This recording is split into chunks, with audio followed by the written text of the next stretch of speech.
रजनीश। क्या हाल है भाई आप सभी के? बढ़िया, फर्स्ट क्लास, शानदार, जानदार, एकदम बेहतरीन। क्यों भाई? चलिए, तो जनाब हम लोगों ने कल जो चैप्टर खत्म किया था that was calendar, calendar chapter का निपटारा कल हमने कर दिया है। ठीक है ना? लास्ट क्लास हमने कल ले ली है कैलेंडर की, और कम से कम 6 दिन लगे हमें कैलेंडर चैप्टर को खत्म करने में। लेकिन 6 दिन के बाद अब हमारे अंदर इतना कॉन्फिडेंस है कि दुनिया का हर क्वेश्चन हम बना सकते हैं रिलेटेड टू कैलेंडर, चाहे कोई भी क्वेश्चन हमसे पूछ ले। ठीक है, देखो बेटा, जब केस थर्ड का क्वेश्चन आएगा ना, तो वहां पे जो ईयर्स का डिफरेंस होगा वो बहुत कम होगा, ज्यादा डिफरेंस नहीं देंगे।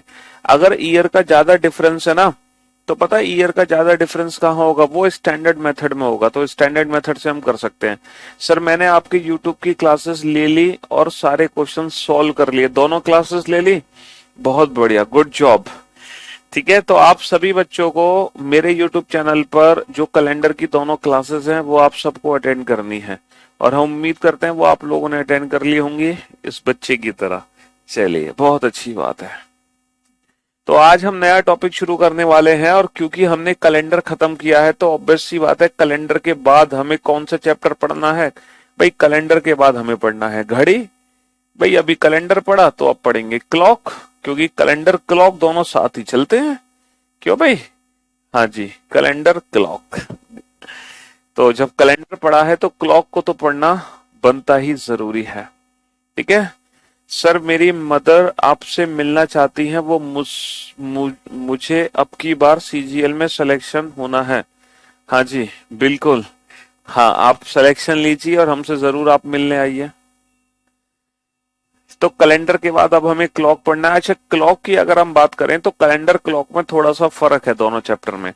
कैलेंडर चैप्टर एक ऐसा चैप्टर था जिसमें मतलब जो हमने पहले दिन पढ़ा ना, उसी से ही रिलेटेड सेकंड डे था, उसका कंटिन्यू थर्ड, उसका कंटिन्यू फोर्थ, उसका कंटिन्यू फिफ्थ।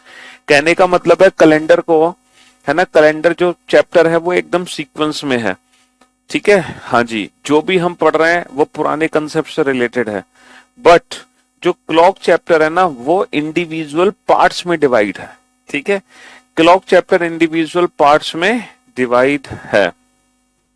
28 फरवरी 2020 को फ्राइडे है, तो 30 दिसंबर 2015 को क्या होगा मेरे भाई? मंथ के ऑड डेज निकाल लो अलग से, ईयर के ऑड डेज निकाल लो अलग से।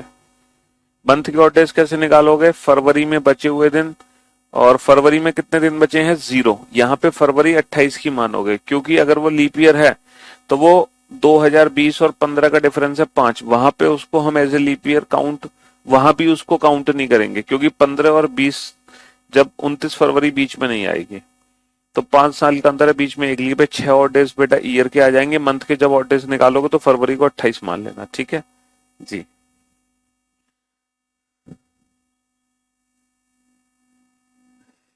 चलिए, तो अगर मैं बात करूं क्लॉक चैप्टर की, सर आपने बताया था कि ईयर्स का ऑड नंबर फाइंड करना हो तो normal year plus leap year, लेकिन आपने तो यूट्यूब वाले कैलेंडर लेक्चर क्वेश्चन नंबर 24 में नॉर्मल ईयर में ही लीप ईयर भी काउंट कर लिया है। ऐसा कैसे? नॉर्मल ईयर में ही लीप ईयर काउंट कर लिया है? समझे नहीं भाई साहब। Normal year plus leap year नहीं होता भाई साहब, मैंने ईयर्स के बीच में ऑड डेज निकालने का तरीका बताया है। ईयर्स प्लस लीप ईयर, जितने वर्ष का डिफरेंस है ना उसमें लीप ईयर जोड़ दो। देखो, अगर मैं आपसे पूछूं 10 वर्ष में टोटल कितने ऑड डेज होते हैं, है ना, 10 वर्ष में, जैसे 10 वर्ष में कितने ऑड डेज होते हैं? अरे यार, 10 वर्ष में कितने ऑड डेज होते हैं? तो आप कैसे निकालोगे? 10 plus number of leap year 2, 12 का मतलब 5। लेकिन अगर आपसे ये बोला जाए, ये कंडीशन तब फुलफिल करेगी जब हमारे एक वीक में 7 दिन है, जब हमारे एक वीक में 7 दिन है। लेकिन बेटा अगर अगर एक वीक में 7 की जगह मान लो 8 दिन हो, अगर एक वीक में 8 दिन हो, तो वहां पे बेटा अगर ईयर्स के बीच में ऑड डेज निकालने ना, तो वहां पे ये वाली ट्रिक काम नहीं करेगी। फिर वहां पे हमारा मेन कंसेप्ट काम करेगा। कैसे कंसेप्ट काम करेगा? देखो, एक वीक में 8 दिन है और हमें निकालने हैं 10 साल में कितने ऑड डेज हैं। तो अब हमें पता है क्या करना पड़ेगा? अब हमें नॉर्मल ईयर और लीप ईयर को अलग अलग लिखना पड़ेगा कि 10 साल में टोटल कितने नॉर्मल ईयर हैं और कितने लीप ईयर हैं। तो 2 लीप ईयर हैं और कितने नॉर्मल ईयर है 8। अब हमें पता है क्या करना पड़ेगा, अब हमें ये देखना पड़ेगा कि एक नॉर्मल ईयर में कितने ऑड डेज हैं और एक लीप ईयर में कितने ऑड डेज हैं। तो उसके हिसाब से हम बता पाएंगे कि 2 और 8 में कितने ऑड डेज हैं। देखो इस बार एक नॉर्मल ईयर में जो ऑड डेज बनेंगे वो कितने बनेंगे, 365 में 8 का भाग देके रिमाइंडर पता करेंगे। कितना रिमाइंडर है, 8 चौक 32, 32 बचे 4, 8 पंच 40, 5 ऑड डेज आ गए। एक लीप ईयर में कितने ऑड डेज आएंगे, 366 में 8 का भाग देके रिमाइंडर पता करो, 8 चौक 32 बटे 8 पंच 40, 6 ऑड डेज आ गए। तो अगर एक नॉर्मल ईयर में एक ऑड डेज है बेटा, तो 5, 8 नॉर्मल ईयर में कितने ऑड डेज होंगे, 8 गुणा 5। तो अब जो ऑड डेज निकलेंगे ना वो इस तरीके से निकलेंगे, एक लीप ईयर में 6 ऑड डेज हैं, तो 2 लीप ईयर में कितने होंगे, 2 गुणा 6। तो 8 और 5 13, 6 दूनी 12, 13 और 12 25, 25 को 8 से भाग देके फिर से छोटा कर दो, तो 8 तिया 24 बचा कितना, 1। तो अब जो ऑड डेज आएगा वो 1 ऑड डे आएगा। तो ये सब मैंने क्वेश्चंस उसमें कराए हुए हैं यूट्यूब चैनल पर, ठीक है जी। ईयर्स प्लस लीप ईयर का कंसेप्ट डायरेक्ट तब काम कर जाता है जब एक वीक में 7 दिन हो और एक लीप ईयर में 2 ऑड डेज हो और एक नॉर्मल ईयर में 1 ऑड डे हो। तो वहां पे डायरेक्ट हम इस ट्रिक को अप्लाई कर सकते हैं, years plus leap year becomes odd days. लेकिन अगर एक नॉर्मल ईयर में एक के अलावा कुछ और ऑड डेज हैं या एक लीप ईयर में 2 के अलावा कुछ और ऑड डेज हैं, तो वहां पर हमारा मेन कंसेप्ट काम करता है। कैसे, हम ईयर्स में लीप ईयर अलग छांट लेंगे, नॉर्मल ईयर को अलग छांट लेंगे। तो हमें पता है एक नॉर्मल ईयर में 5 ऑड डेज होते हैं, तो 8 में कितने बनेंगे, 8 पंच 40। एक लीप ईयर में 6 ऑड डेज हैं, तो 2 में कितने बनेंगे, 2 छिक्के 12, 40 और, अच्छा ये अलग हो गया, 40, 40 और 12 कितना हो गया, 40 और 12 हो गया 52, 52। 8 से भाग दो, 8 छिंग 48, 48 और बचे कितने, 4, ठीक है। 8 पंच 40, 40 और 10 50 और 2 52, फिर लास्ट में भाग दो बेटा 8 से, 8 7 56, 8 छिंग 48, बचे कितने, 4। तो आप लोग वो क्लास देख लोगे तो आपको ये भी कंसेप्ट समझ आ जाएगा, है ना जी। तो मेरे भाई मेरे दोस्त, अब आप समझ गए होंगे, जो भी आपका डाउट था वो दूर हो गया होगा, बहुत अच्छी बात है। तो अब हम क्लॉक चैप्टर शुरू करने जा रहे हैं। तो मेरे भाई मेरे दोस्त, क्लॉक चैप्टर को कैसे हम स्टार्ट करेंगे, ठीक है। तो क्लॉक चैप्टर जो है ना, इस डाउट को रहने देते हैं ताकि आपको काम आ जाए, है। क्लॉक जो चैप्टर है वो इंडिविजुअल पार्ट्स में डिवाइड है। जैसे कैलेंडर चैप्टर में ना कोई भी इंडिविजुअल पार्ट नहीं थे, लेकिन क्लॉक चैप्टर ना इंडिविजुअल पार्ट में डिवाइड है। देखो क्लॉक चैप्टर में सबसे पहला पार्ट है इमेज, हम इमेज वाले क्वेश्चन करेंगे। दूसरा पार्ट है इसमें एंगल, हम एंगल वाले क्वेश्चन करेंगे। तीसरा पार्ट है इसमें टाइम, हम टाइम निकालने वाले क्वेश्चन करेंगे। चौथा पार्ट है इसमें स्पेशल एंगल वाले क्वेश्चन, कुछ ऐसे क्वेश्चन है जो स्पेशल एंगल पर बेस्ड है। अगला पार्ट है क्लॉक एरर, जब घड़ी हमारी खराब हो जाती है। उससे अगला पार्ट है मिसलेनियस, मिसलेनियस वाले क्वेश्चन हमें करने हैं, ठीक है। तो क्लॉक जो चैप्टर है इसको हमने 6 अलग अलग पार्ट में बांटा है, ठीक है। 6 अलग अलग पार्ट्स में इसको डिवाइड किया है, image, angle, time, special angle, error, miscellaneous. तो कम से कम 6 दिन तो लगेंगे इस चैप्टर को खत्म करने में, कम से कम 6 दिन, समझ रहे हो। तो सबसे पहले हम शुरू करते हैं इमेज का कंसेप्ट, कि ये इमेज का कंसेप्ट क्या होता है, ठीक। तो मैं आप लोगों को बताना चाहूंगा कि इमेज का कंसेप्ट क्या होता है। मेरे भाई मेरे दोस्त, ध्यान से समझने की कोशिश करना। एक घड़ी है, एक घड़ी बना लो आप सभी, एक घड़ी है, घड़ी बना लो, ठीक है, हाँ जी। और इस घड़ी में ये जो नंबर्स है ना, नंबर्स, नंबर्स की जगह बेटा यहाँ पे ना डॉट है, डॉट, डॉट। ये वाली घड़ी आपने देखी होगी, देखी है ना, जिसमें नंबर्स होते ही नहीं है, नंबर्स की जगह होती हैं डॉट्स, ठीक है। सबने ये घड़ी देखी होगी। चलिए, अब इस घड़ी में कोई समय है, जैसे ये बजे हैं। अब इस घड़ी को अगर मुझे दर्पण में देखना है, अगर मैं इस घड़ी को दर्पण में देखना चाहता हूं, तो दर्पण में जब मैं घड़ी को देखूंगा, हाँ जी, जब मैं इस घड़ी को दर्पण में देखना चाहता हूं तो बेटा दर्पण में कितने बजेंगे ये बताओ।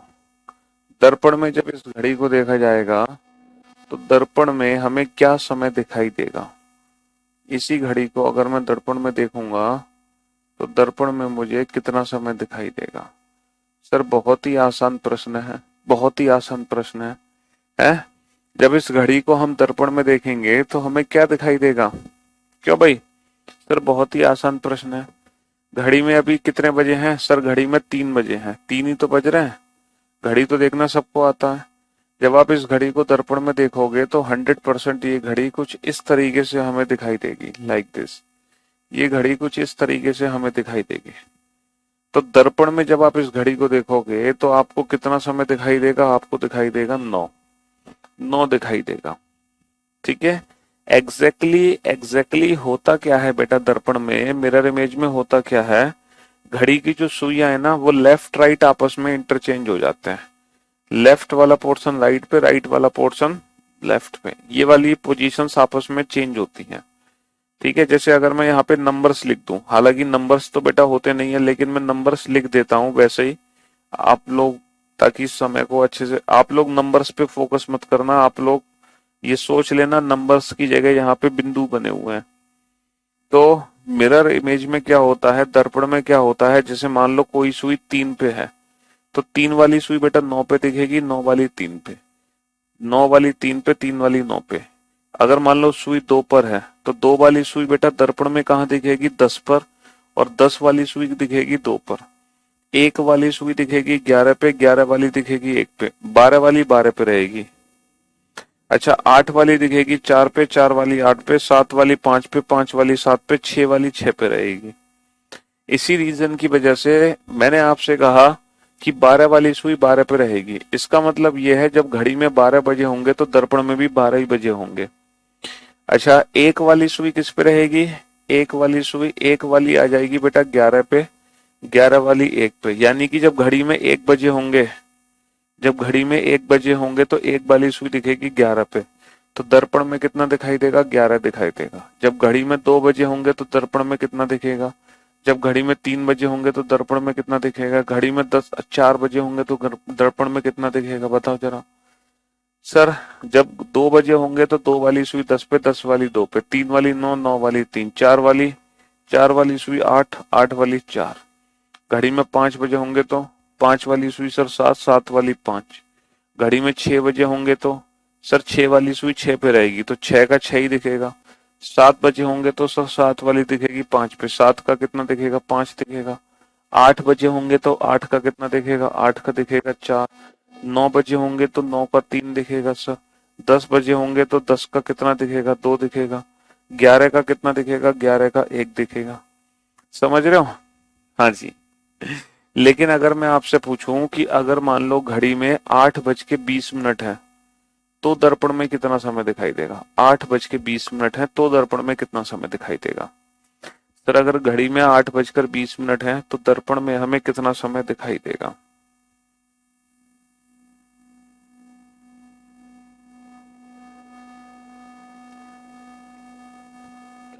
अगर 8:20 है तो दर्पण में हमें कितना समय दिखाई देगा?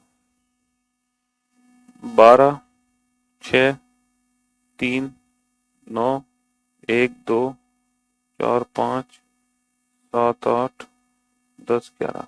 बेटा मैं नंबर्स यहाँ पे लिख देता हूँ, हालांकि नंबर्स होंगे नहीं, नंबर्स को भूल जाना, नंबर्स पे फोकस मत करना। ठीक है। नंबर्स की जगह पॉइंट होते हैं। क्या होते हैं? पॉइंट्स। वरना आप कहोगे सर नंबर्स आपको उल्टे कोई क्यों नहीं दिखाई दे रहे, है ना? तो घड़ी में बजे हैं बेटा 8:20 और मुझे लगता है 20 मिनट का मतलब है कि जो बड़ी सुई होगी वो 4 पे होगी और जो छोटी सुई होगी बेटा वो होगी 8 और 9 के बीच में। क्योंकि अगर 8:20 है, अगर 8:20 है तो छोटी सुई बेटा 8 और 9 के बीच में होगी। अच्छा हमें पता है कि जो 4 वाली सुई है वो दिखेगी 8 पर, तो बेटा बड़ी सुई 8 पे दिखेगी 100%। अच्छा एक बात बताओ, अगर छोटी सुई 9 पर होती तो 9 वाली सुई दिखती 3 पर। अच्छा 8 पर होती छोटी सुई तो 8 वाली दिखती 4 पे। लेकिन छोटी सुई ना तो 8 पर है ना 9 पर, वो 8 और 9 के बीच में है। तो जो छोटी सुई 8 और 9 के बीच में है, जब इसकी मिरर इमेज बनाओगे तो वो सुई पहुंचेगी 3 और 4 के बीच में। तो वही सुई कहाँ पहुंचेगी? 3 और 4 के बीच में, 3 और 4 के बीच में, लाइक दिस। अच्छा, यहाँ पे जो छोटी सुई है बेटा वो 3 और 4 के बीच में है, तो ये समय 3:40 होगा या 4:40? तो भाई साहब ये जो समय होगा ना, ये होगा 3:40। कुछ बच्चे कह रहे थे 4:40, कुछ बच्चे कह रहे थे 4:40। तो उन बच्चों का डाउट मुझे उम्मीद है कि दूर हो गया होगा। भाई बड़ी सुई 4 पर है, बड़ी सुई 8 पर आ जाएगी, और जो सुई 8 और 9 के बीच में, वो सुई 3 और 9 के बीच में, 3 और 4 के बीच में दिखाई देगी। तो समय होगा बेटा 3:40, ना कि 4:40। चलिए, ये तो हो गई इमेजिनेशन, लेकिन ऐसी इमेजिनेशन हम एग्जाम में नहीं कर सकते। भाई एग्जाम में हमारे पास इतना समय थोड़ी है कि वहां हम घड़ी बनाकर देखें, है ना। एग्जाम में हमारे पास इतना समय नहीं है। एग्जाम में तो हमें इस क्वेश्चन का आंसर चुटकी बजाते ही देना है। कैसे देना है जरा ध्यान से सुनना। देखो, मिरर इमेज का कोई भी क्वेश्चन आ जाए एग्जाम में, चाहे एक्चुअल समय से मिरर का टाइम पूछे या मिरर के समय से एक्चुअल टाइम पूछे, कोई भी क्वेश्चन आ जाए, आप कुछ मत करो, दिए गए समय को 12 या फिर 11 घंटे 60 मिनट में से माइनस कर दो। 11 घंटे 60 मिनट में से माइनस कर दो। आपको कुछ नहीं करना है, आप दिए गए समय को 12 या फिर 11 घंटे 60 मिनट में से माइनस कर दो, कहानी खत्म। 12 या फिर 11 घंटे 60 मिनट में से माइनस कर दो बस, और आपके क्वेश्चन का आंसर आ जाएगा। सर 11:60 क्यों लिख दिया आपने, 12 को 11:60 क्यों लिख दिया? देखो, अगर मिनट की वैल्यू मान लो हमें 12 में से, अब मैं बताता हूँ 11:60 क्यों लिखा मैंने, ध्यान से सुनना बेटा। 12 माइनस का 12 कितना होगा? सर 12 माइनस का 12 जीरो, जीरो का मतलब 12 ही होता है। 12 माइनस का 1 11, 12 माइनस का 2 10, 12 माइनस का 3 9, 12 माइनस का 4 8, 12 माइनस का 5 7, 12 माइनस का 6 6, 12 माइनस का 7 5, 12 माइनस का 8 4, 12 माइनस का 9 3, 12 माइनस का 10 2, 12 माइनस का 11 1। दिए गए समय को 12 में से माइनस कर दो, कहानी खत्म। अब बेटा 12 में से 8 20 तो माइनस होगा नहीं, है ना। 12 में से 8 20 तो माइनस होगा नहीं, तो हमें क्या करना पड़ेगा? यहाँ से 1 घंटा उधार लेना पड़ेगा। तो जब यहाँ से 1 घंटा उधार लोगे तो वो कितने मिनट हो जाएंगे? वो 60 मिनट हो जाएंगे। और यहाँ कितने घंटे बचेंगे? 11 घंटे बचेंगे। तो इसीलिए हम 12 को 11:60 भी बोलते हैं, तो कोई फर्क नहीं पड़ने वाला। तो हम 8 20 को कितने में से घटाते हैं? 11:60 में से। तो सीधा 11:60 में से बेटा घटा दो इसको, तो 60 माइनस का 20 कितना हो गया? 60 माइनस का 20 40, और 11 माइनस का 8 3। तो हमारे प्रश्न का उत्तर आ गया 3:40। समझ में आई? हाँ जी। सर 20 मिनट 40 मिनट कैसे हो गया? अरे यार तुम तो बिल्कुल लल्लू हो। है, मैंने अभी थोड़ी देर पहले आपको बताया ना, राइट हैंड वाला लेफ्ट हैंड, लेफ्ट हैंड वाला राइट हैंड। बेटा ये बड़ी सुई 4 पर है, तो जो बड़ी सुई 4 पर है, जब आप इसको दर्पण में देखोगे तो बेटा 4 वाली सुई किधर दिखाई देगी? 8 पे दिखाई देगी ना, 4 वाली सुई 8 पर। आप नंबर्स पे फोकस मत करो, नंबर्स पे ध्यान मत दो, वरना नंबर्स भी आपको उल्टे दिखेंगे। आप सिर्फ इन ये मान लो कि नंबर्स की जगह यहाँ पे पॉइंट्स वाली घड़ी है, पॉइंट्स वाली। सिर्फ और सिर्फ सुइयों की डायरेक्शन पे ध्यान दो, है ना। हाँ जी, सिर्फ और सिर्फ सुइयों की डायरेक्शन पे ध्यान दो। तो मिरर इमेज के लिए हमें कुछ नहीं करना होता है, कोई इमेजिनेशन हमें एग्जाम में नहीं करनी है ना। हमें तो अपने प्रश्न का उत्तर चुटकी बजाते ही देना है। कैसे देना है? कोई भी समय हो, चाहे एक्चुअल टाइम से मिरर का टाइम पूछे या मिरर के टाइम से एक्चुअल टाइम पूछे, आप कुछ मत करो, दिए गए समय को 12 में से घटा दो, सीधा आंसर आ जाएगा, कहानी खत्म। बस मिरर इमेज की ये छोटी सी ट्रिक है, समझ रहे हो। जैसे मैं अगर आपसे कुछ क्वेश्चन पूछूं कि 2:50 इसकी मिरर इमेज क्या होगी। दूसरा क्वेश्चन पूछा जाए 3:45, इसकी मिरर इमेज क्या होगी। तीसरा क्वेश्चन पूछा जाए 4:56, इसकी मिरर इमेज क्या होगी। अगला क्वेश्चन पूछा जाए 5:13, इसकी मिरर इमेज क्या होगी। अगला क्वेश्चन पूछा जाए कि 6:30, इसकी मिरर इमेज क्या होगी।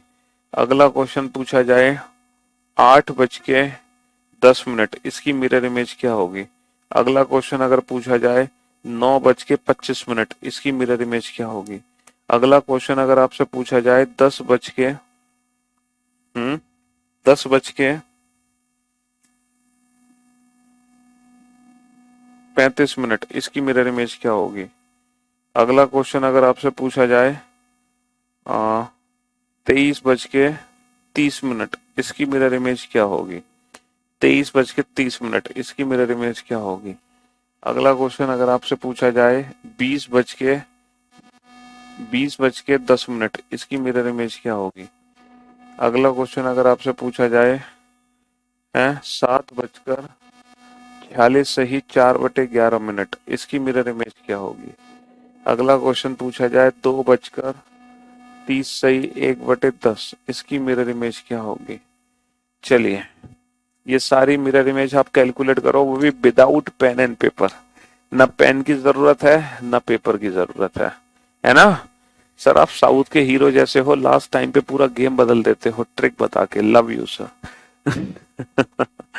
You are fabulous. कुछ नहीं करना बेटा, मिरर इमेज में कोई इमेजिनेशन नहीं करनी है ना? बिल्कुल भी इमेजिनेशन मत सोचो, मैंने जो इमेजिनेशन कराई है वो एकदम परफेक्ट है। आप सिर्फ ध्यान दो बेटा, आप सिर्फ किस पे ध्यान दो? आप सिर्फ ध्यान दो उस पे 12 में से घटाने पर। 12 को हम 1160 भी लिख सकते हैं।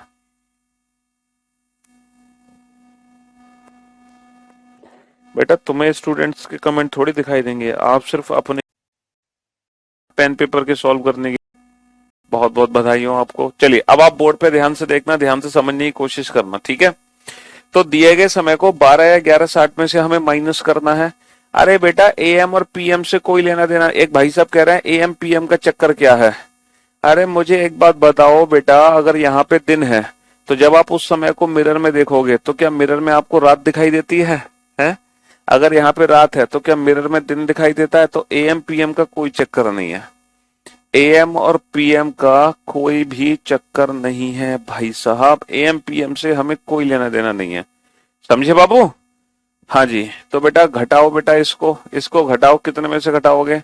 सर इसको हम 1160 में से घटाएंगे। 60 माइनस का 50 कितना होगा? 60 माइनस का 50 10, 11 माइनस का 2 9, 60 माइनस का 45 होगा 15 और 11 माइनस का 3 होगा 8, 60 माइनस का 56 होगा 4 और 11 माइनस का 4 होगा 7, 60 माइनस का 13 कितना होगा? 60 माइनस का 10 50, 50 माइनस का 3 47 और 60 माइनस का 13 47 और 11 माइनस का 5 6, 60 माइनस का 30 30 होगा और 11 माइनस का 6 5 होगा, 60 माइनस का 10 होगा 50 और 11 माइनस का 8 होगा 3, है ना? 60 माइनस का 25 कितना होगा? 60 माइनस का 25 होगा 35 35 और 11 माइनस का 9 होगा 2, है ना?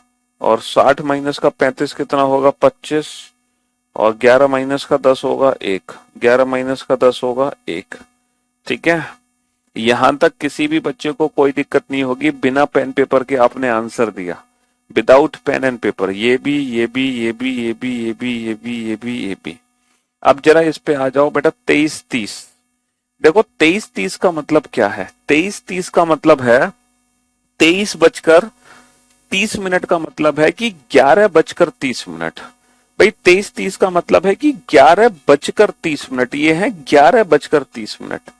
तो 11:30 है ना, 11:30। तो इसको माइनस कर दो 11:60 में से। तो 11:30 को 11:60 में से माइनस करोगे तो 60 माइनस का 30 30, 60 माइनस का 30 30 और 11 माइनस का 11 0। तो 0:30 और 0:30 का मतलब होता है बेटा 12:30। तो जब घड़ी में 11:30 बजेंगे तो 11:30 की इमेज बेटा 12:30 दिखेगी, 12:30 की इमेज दिखेगी 11:30।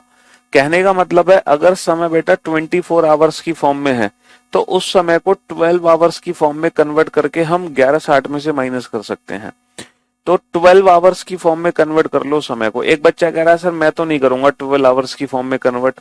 तो बेटा अगर आपको 12 आवर्स की फॉर्म में नहीं कन्वर्ट करना है तो जैसे आप 12 11:60 में से घटा रहे हो, फिर आप घटा दो इसको 24 या 23:60 में से, फिर आप इसको घटा दो 24 या फिर 23:60 में से। अगर आप नहीं इसको 12 आवर्स में कन्वर्ट करना चाह रहे हैं तो फिर आप इसको 24 या 23:60 में से घटा दो, आंसर आ जाएगा। लेकिन मैं आपको सजेशन दूंगा कि इस पूरे घड़ी में हम 24 आवर्स का समय कैलकुलेट नहीं करते।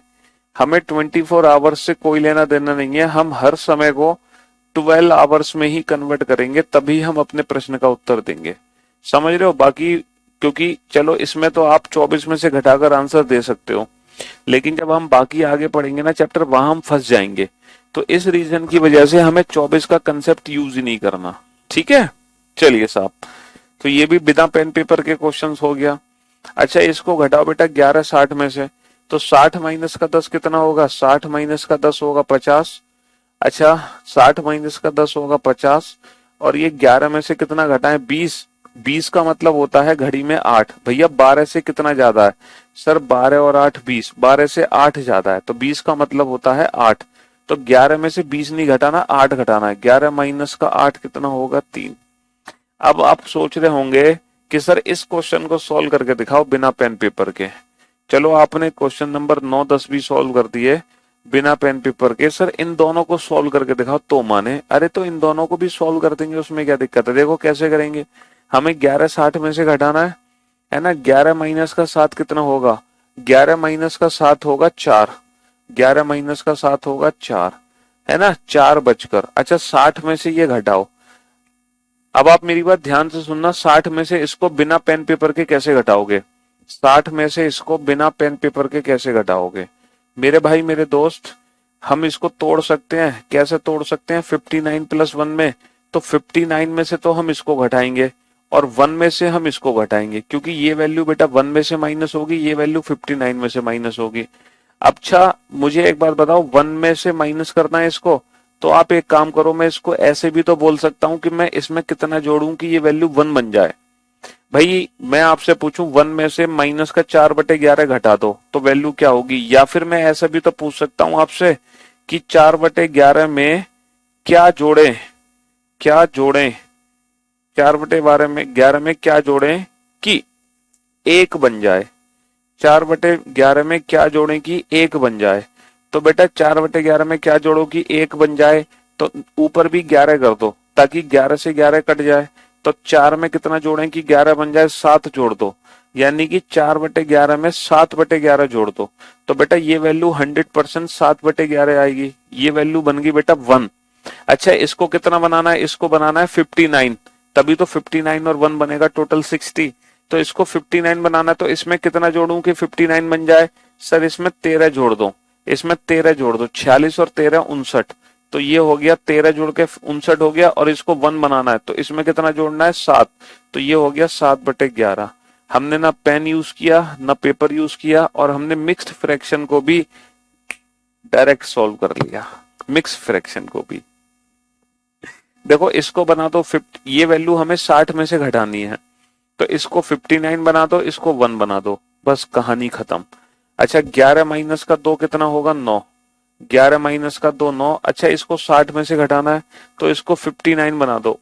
30 में कितना जोड़े कि 59 बन जाए? सर 29 जोड़ दो। अच्छा इसमें कितना जोड़ो कि ये 1 बन जाए? सर 9 और 1 10, इसमें 9 जोड़ दो, और नीचे तो 10 है ही, तो 9 बचकर 29 सही 9/10। आ गया मजा है? चाहो तो आप घटा के देख लो बेटा, आंसर आपका यही आएगा। चाहो तो आप घटा के देख लो, आंसर यही आएगा। सर आज हेड कांस्टेबल एग्जाम में पीयूष को रिवर्स ऑर्डर में डिकोडिंग करने को कहा था, 23 सही हुए हैं 25 में से। पता पीयूष की कोडिंग क्यों आई थी? क्योंकि रीजनिंग पीयूष सर पढ़ा रहे हैं। तो जिस एग्जामिनर ने पेपर सेट किया था आपका दिल्ली हेड कांस्टेबल का, ठीक है, वहां जो पीयूष की कोडिंग आई है वो इसीलिए आई है। क्योंकि और देखो, आपने 25 क्वेश्चन जो देखे होंगे वो ऐसे क्वेश्चन होंगे जो क्लास के क्वेश्चन होंगे, ठीक है। क्योंकि जो एग्जामिनर होते हैं वो क्वेश्चन बनाते हैं, तो बेटा वो क्वेश्चन कहाँ से बनाएंगे ये बताओ? वो भी तो कहीं ना कहीं से तो क्वेश्चन इधर उधर से छांट के लेके आएंगे। तो वही वो क्वेश्चन वहीं से छांटते हैं, जो टीचर फेमस है, जिसका नाम है, उस टीचर को वो फॉलो कर लेते हैं, वहां से क्वेश्चन बना लेते हैं। और थोड़ा बहुत तो नाम है हमारा, नहीं है? चलिए, तो इन दोनों क्वेश्चन को हम दोबारा से करते हैं, क्वेश्चन नंबर 13 और क्वेश्चन नंबर 14 में, है ना। 5 बजकर 10 सही 2/7। इसकी मिरर इमेज बनाओ। 6 बजकर 40 सही 3/10। 6 बजकर 40 सही 3/10। हाँ जी। तो इसको हमें 11:60 में से माइनस करना है। ठीक है, इसको हमें 11:60 में से माइनस करना है। तो 11:60 में से कैसे माइनस करोगे? तो 11 माइनस का 5 कितना होगा? 11 माइनस का 5 होगा 6। 11 माइनस का 5 कितना होगा? 6 होगा। अच्छा, ये वैल्यू 60 में से घटानी है, या फिर मैं कहूं इसमें कितना जोड़ें कि ये 60 बन जाए। तो इसको 59 बनाना पड़ेगा, इसको 1, तभी तो 59 और 1 बनेगा 60। तो इसको इसको 59 बनाने के लिए इसमें कितना जोड़ोगे? 49। 49 और 10 59। अच्छा, इसको 1 बनाना है, 2 में कितना जोड़ेगी? 7 से 7 कट जाए, 2 में जोड़ोगे 5। तो ये बन गया 5/7। तो हमारा आंसर आ गया 6 बजकर 49 सही 5/7 मिनट। 6 बजकर 49 सही 5/7 मिनट। ठीक है मेरे भाई। हाँ जी बेटा, 11 माइनस का 6 कितना होगा? 5। इसमें कितना जोड़े? 59 बन जाए 19। ठीक है। अच्छा, 3 में कितना जोड़े कि 10 बन जाए 7।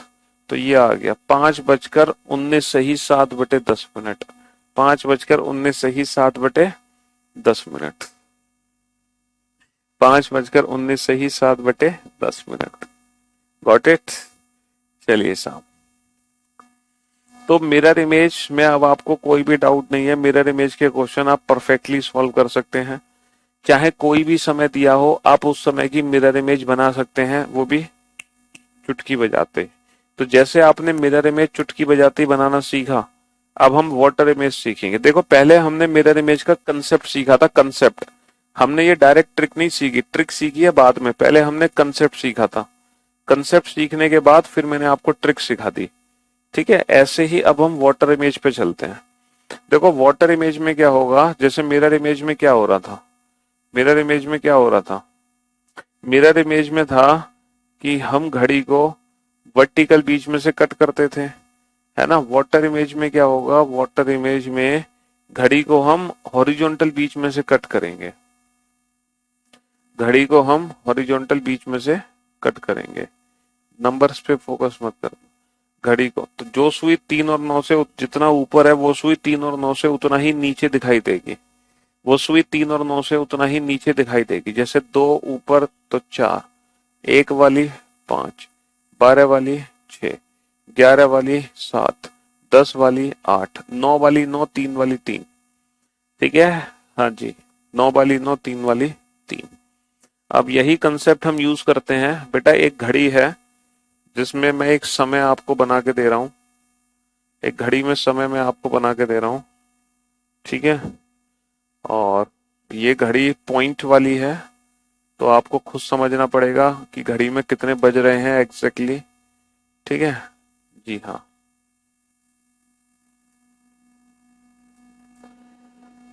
आ,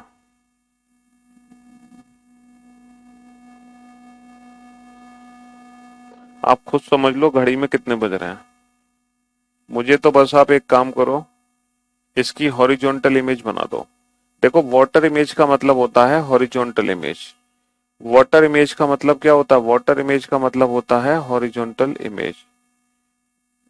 वाटर इमेज का मतलब होता है हॉरिजॉन्टल इमेज। हमें तो बस इसकी हॉरिजॉन्टल इमेज बना के दिखा दो।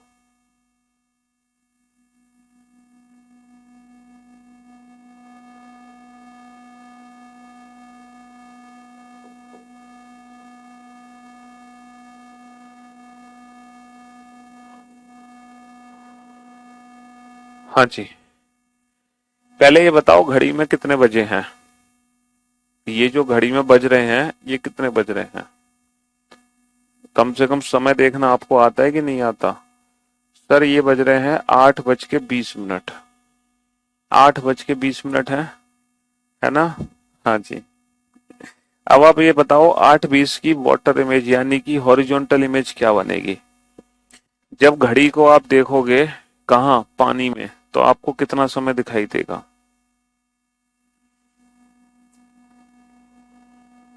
हम्म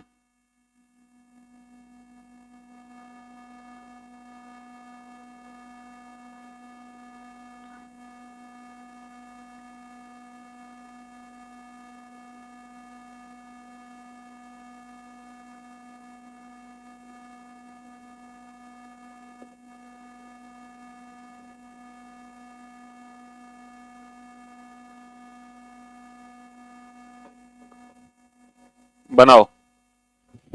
सर नो डाउट ये जो 4 पे सुई है, ये जो 4 पे सुई है सर, ये सुई हमें दिखाई देगी, सर ये सुई हमें दिखाई देगी 2 पर, क्योंकि अभी हमने जाना 3 और 9 से जो जितना ऊपर है वो उतना नीचे है। तो 4 वाली सुई हमें 2 पे दिखाई देगी, तो बड़ी सुई जो 4 पे थी, तो बड़ी सुई 2 पे दिखाई देगी, तो 100% 10 मिनट होंगे। 100% यहाँ पे 10 मिनट होंगे, 100%। अच्छा ये बताओ, अगर छोटी सुई हमारी, छोटी सुई अगर मान लो 8 पर होती, 8 पर, तो 8 वाली सुई कहाँ दिखती सर? 8 वाली सुई 10 पे दिखती, 10 पे। अच्छा छोटी सुई अगर 9 पे होती तो 9 वाली सुई कहाँ दिखती सर? 9 वाली सुई 9 पे ही रहती।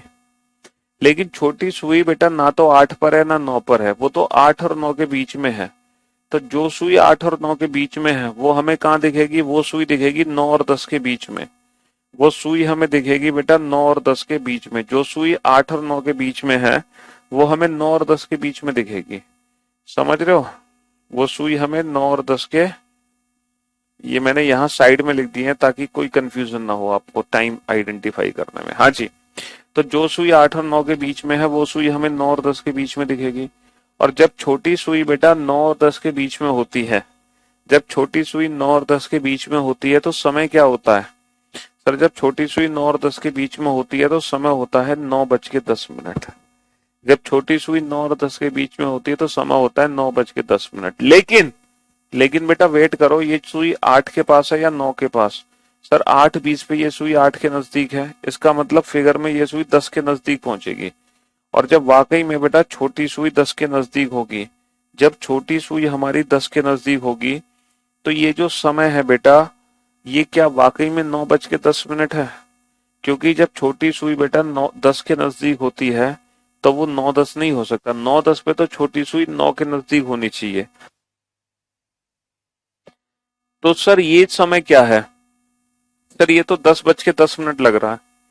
अगर अच्छा ये समय वाकई में 10:10 है तो बेटा छोटी सुई 10 को क्रॉस कर जानी चाहिए। अगर ये समय वाकई में 10:10 है तो ये सुई ना 10 को क्रॉस कर जानी चाहिए, लेकिन ये 10 को क्रॉस नहीं कर रही। तो कहने का मतलब है, अगर मैं लॉजिकली बात करूं तो लॉजिकली तो ना तो ये 9:10 का समय है और ना ही ये 10:10 का समय है। सर ये क्या हो गया? कोई तो समय बचेगा। मेरे भाई मेरे दोस्त, ये घड़ी कहाँ पर है ये बताओ। सर ये घड़ी कहाँ है? बताओ ये घड़ी कहाँ पर है? बोलो। सर ये जो हमारी घड़ी है ना, ये घड़ी सर हमारी पानी के अंदर है। बोलो पानी के अंदर है कि नहीं है घड़ी? सर ये घड़ी हमारी पानी के अंदर है। तो जब पानी के अंदर है तो बेटा घड़ी हो चुकी है खराब। अब घड़ी खराब हो गई तो हमें समय कैसे दिखाएगी? तो बेसिकली ये एक बच्चा तो बिल्कुल तेज है, वो पता है क्या कह रहा है? 9:50। वो तो बड़ी सुई को यहां से उठा के यहीं पहुंचा दे रहा है। अबे बड़ी सुई तो यहीं रहेगी 2 पर, मिनट तो 100% 10 होंगे, 100% मिनट 10 होंगे। तो मैं आप लोगों को ये समझाना चाह रहा हूं कि जो हॉरिजॉन्टल इमेज होती है ना, वो कभी भी परफेक्ट इमेज नहीं होती। हॉरिजॉन्टल इमेज हमेशा गलत होगी। घड़ी की कभी भी हॉरिजॉन्टल इमेज परफेक्ट हो ही नहीं सकती। घड़ी की हॉरिजॉन्टल इमेज कभी भी परफेक्ट नहीं हो सकती। जो भी इमेज बनाओगे बेटा घड़ी की, है ना, वो गलत इमेज बनेगी। कोई भी परफेक्ट समय निकाला ही नहीं जा सकता वाटर इमेज में। ठीक है? हाँ जी, परफेक्ट समय निकाला ही नहीं जा सकता, निकाला ही नहीं जा सकता। क्योंकि बेटा आप लोगों को पता है कि 4 वाली सुई 2 पे दिखेगी, है ना, तो 20 मिनट का 10 मिनट, यहां तक तो गाड़ी सही है एकदम। लेकिन यहां हम फंस गए यहां हम फंस गए। लेकिन एग्जाम में तो क्वेश्चन आएगा ही, तो हमें कोई ना कोई तो ऑप्शन टिक करना पड़ेगा, कोई ना कोई तो ऑप्शन टिक करना ही पड़ेगा। तो इसीलिए एग्जाम में जब ये क्वेश्चन आएगा तो इन दोनों में से कोई एक ऑप्शन हमारे एग्जाम में दिया होगा। जैसे अगर मान लो एग्जाम में ये वाले 4 ऑप्शन दिए गए हैं, है ना, एग्जाम में ऑप्शन दिए गए हैं 10:10, 10:20, 9:20, 10:40। अगर एग्जाम में ये वाले 4 ऑप्शन है तो 100% हम ये वाला ऑप्शन चूज करेंगे 10:10। और अगर एग्जाम में मान लो ये वाले 4 ऑप्शन है 9:10, 10:20, है ना, 9:20, और 10:40। तो इन चारों में से कौन सा ऑप्शन चूज करेंगे? अब हम 9:10 चूज करेंगे। मुझे पता है आप लोग क्या सोच रहे हो, सर अगर दोनों ही ऑप्शन आ गए तो क्या करेंगे? अगर 10:10, 9:10, 10:40, अगर सर दोनों ही ऑप्शन आ गए तो हम क्या करेंगे? मेरे भाई अगर दोनों ही ऑप्शन आ गए तो आप ये बताओ, अब आप बताओगे, आप पता है क्या करोगे? अगर मैं यहां से इन पॉइंट्स को हटा दूं, अगर मैं यहां से इन पॉइंट्स को हटा दूं और फिर मैं आपसे पूछूं कि बताओ घड़ी में कितने बजे हैं, अब मैं पॉइंट्स को यहां से हटा दे रहा हूं, अब मैं आपसे पूछूं कि बताओ घड़ी में कितने बजे हैं, तो आप इस घड़ी को देख के यही कहोगे सर 10:10 है। यानी कि दोनों ऑप्शन आएंगे तो हम कौन सा ऑप्शन चूज करेंगे? 10:10। ठीक है, क्वेश्चन छोड़ के नहीं आना है। तो जो वाटर इमेज है, जो हॉरिजॉन्टल इमेज है, वो कभी भी परफेक्ट नहीं बनती है ना, वो कभी भी परफेक्ट नहीं बनती है, वो सिर्फ अप्रोक्सीमेट बनती है। देखो पानी में घड़ी ऐसे पलट जाए, ऐसे सुइयां ऐसे पलट जाएंगी ना, 3 और 9 को रेफरेंस बना लो। जो सुई 3 और 9 से जितना नीचे होगी वाटर इमेज में, वो सुई 3 और 9 से उतना ही ऊपर दिखाई देगी, उतना ही ऊपर। आप ये देखो, है ना, दोबारा से बनाता हूं मैं इस घड़ी को।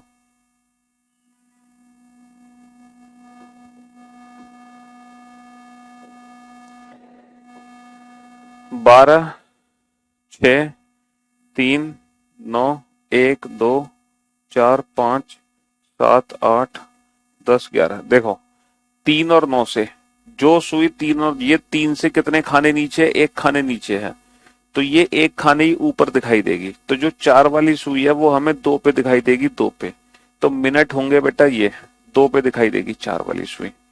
अच्छा, जो छोटी सुई थी वो 8 और 9 के बीच में थी, तो जो सुई 8 और 9 के बीच में है वो मुझे दिखाई देगी बेटा 9 और 10 के बीच में, वो मुझे दिखाई देगी 9 और 10 के बीच में। तो 3 और 9 से जितना नीचे है वो 3 और 9 से उतना ऊपर है, 3 और 9 से जितना ऊपर है वो 3 और 9 से उतना ही नीचे है। ठीक है, हाँ जी। लेकिन बेटा ये तो हो गया मेन कंसेप्ट, ये तो हो गया हमारा प्रैक्टिकल। लेकिन ये प्रैक्टिकल हम एग्जाम में नहीं कर सकते, ये प्रैक्टिकल एग्जाम में हम नहीं कर सकते हैं, बिल्कुल नहीं कर सकते। तो अब एग्जाम में आपको क्या करना है, जरा ध्यान से सुनना। देखो मिरर इमेज का कोई भी क्वेश्चन आ जाए एग्जाम में, हमें क्या करना है? मिरर इमेज के क्वेश्चन में सर वर्टिकल मिरर का कोई भी क्वेश्चन आ जाए, दिए गए समय को 12 या फिर 11:60 में से माइनस कर दो। मैंने बोला है ना 12 या फिर 11:60 में से माइनस कर दो। इसी प्रकार, इसी प्रकार अगर कोई भी वाटर इमेज का क्वेश्चन आ जाए, मतलब हॉरिजॉन्टल मिरर, चाहे घड़ी से मिरर का समय बताना हो या मिरर से घड़ी का, आप कुछ मत करो बेटा, कुछ भी। आप दिए गए समय को 18 घंटे 30 मिनट, या फिर अगर मैं 1 घंटा यहाँ उधार दे दूं, जैसे मान लो मिनट की वैल्यू 30 से ज्यादा है, तो अगर मैं 1 घंटे उधार दे दूं, 60 यहाँ चले गए, 60 और 30 90, यहाँ कितना बचा? 17। तो अगर मान लो कोई क्वेश्चन वाटर इमेज का है तो आपको कुछ नहीं करना, आप दिए गए समय को 18 घंटे 30 मिनट या 17:90 में से माइनस कर दो और बिना पेन पेपर के आप आंसर दे दोगे, बिना पेन पेपर के आप आंसर दे दोगे, कुछ करने की जरूरत नहीं है। जैसे मिरर इमेज का क्वेश्चन आप सॉल्व करते हो 12 या 11:60 में से घटाकर, वैसे ही वाटर इमेज का क्वेश्चन सॉल्व होगा 18:30 या 17:90 में से घटाकर। हमें इस कंसेप्ट को अप्लाई करने की कोई आवश्यकता ही नहीं है। दिए गए समय को 18:30 या 17:90 में से माइनस कर दो, कहानी खत्म। 6 और 12 भी पलट गए। एक बच्चा कह रहा है 6 और 12 भी तो पलट जाएंगे। अरे मेरे भाई, मेरे दोस्त, पैर छुलवा लो आप अपने।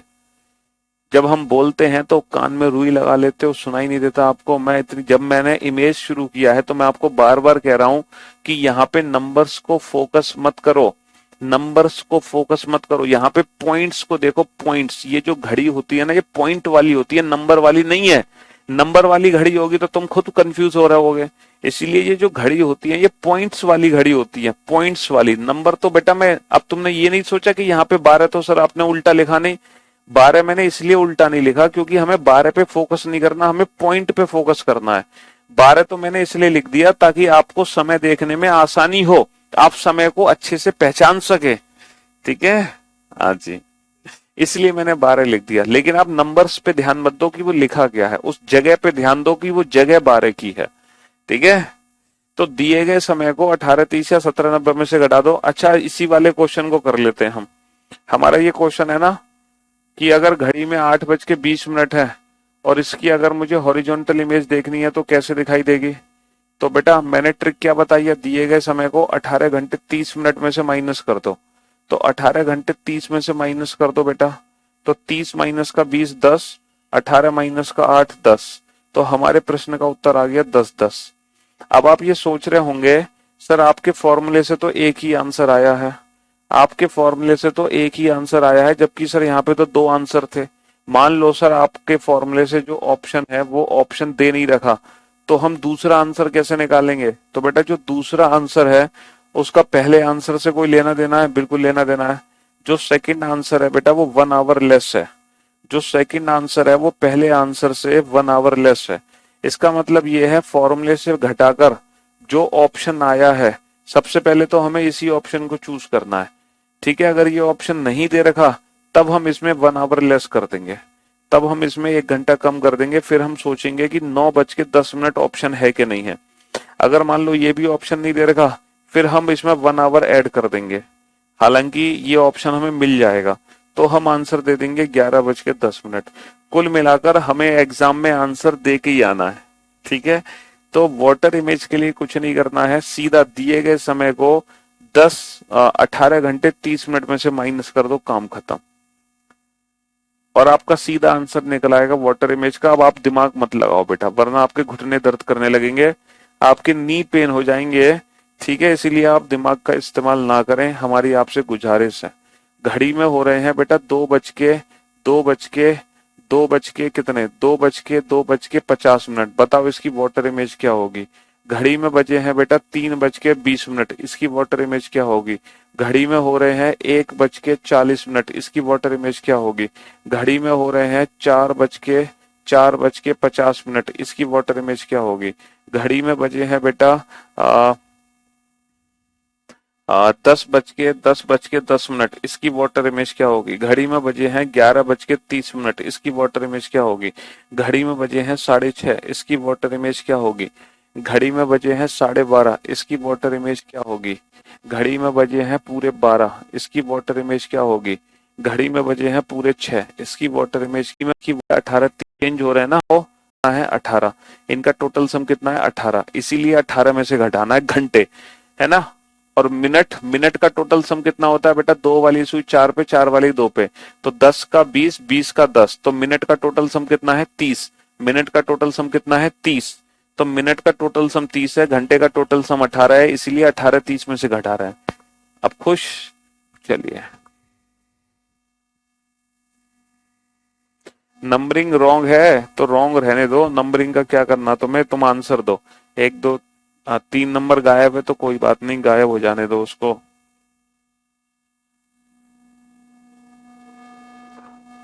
तो इसका मतलब मैं एक क्वेश्चन और लिख देता हूं, है 10:20 सही, 9/10।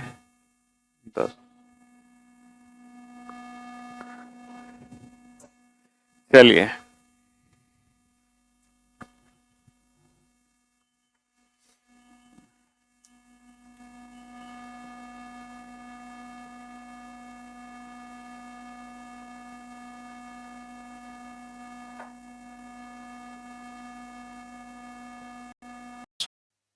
आप समझा जब नहीं 2 गए 15:40 का मतलब क्या होता है 3:40। ठीक है, सब ये 18 30 में से घटेगा बेटा, 30 माइनस का 20 10, 18 माइनस का 3, 18 माइनस का 3 कितना होगा 15, और फिर भाई 15 20 का मतलब होता है 3:20। ठीक है, 3:20, तो 3:20 का 3:20 ही रहेगा। क्या गलती कर दी हमने, 18 30 में से घटाना है ना, 30 माइनस का 20 10, अच्छा, और 18 माइनस का 3 15, 15 10 यानी कि 3 10। ठीक है, चलिए साहब, ये 18 30 में से नहीं, ये 17 90 में से घटेगा। 17 माइनस का 1 16, और 90 माइनस का 40 50, 16 50 यानी कि 4 50। ठीक है, ओके।